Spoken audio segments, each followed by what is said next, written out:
कोई भाज्य होती हैं, कोई अभाज्य होती हैं। बोलो मेरे शेरों, ये संख्याएं होती हैं।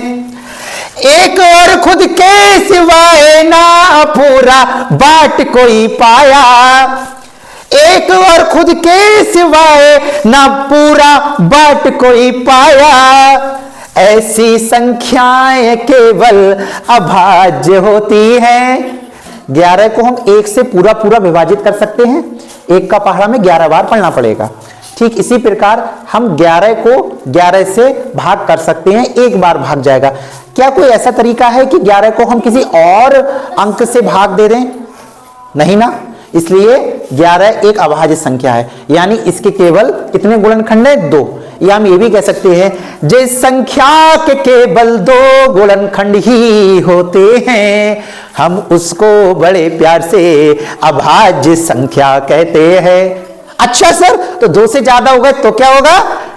आ जाओ थोड़ा नीचे मेरे साथ, ये देखो ये 4 के गुणनखंड हम बड़े प्यार से करते हैं।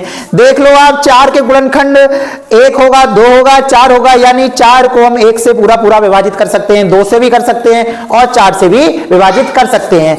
1 चौक 4, 2 दूनी 4, 4 एकम 4।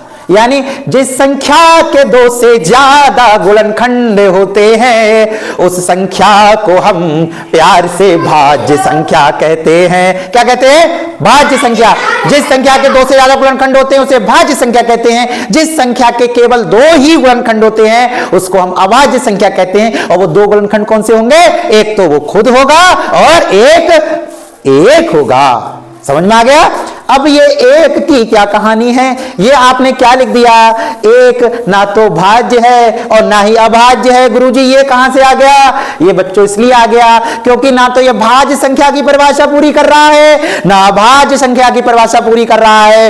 ये तो ना भाज्य रहा ना अभाज्य रहा, ये तो कुछ भी नहीं रहा। ये तो ना घर का रहा ना घाट का रहा। इसका मतलब 1 जो है वो ना तो भाज्य है ना अभाज्य है, क्योंकि इसका केवल 1 ही गुणनखंड है। और भाज्य संख्या की परिभाषा क्या होती है? जिसके 2 से ज्यादा गुणनखंड होते हैं। तो 1 का तो 1 ही गुणनखंड है, सिर्फ 1 से ही कटेगा। और अभाज्य संख्या के केवल 2 गुणनखंड होते हैं, तो इसका तो सिर्फ 1 ही है। इसलिए ना तो यह भाज्य रहा और ना ही।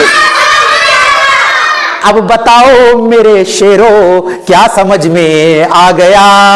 अगर आ गया तो जल्दी से बोलो, ये आ गया। बहुत बढ़िया, गुड, थैंक यू।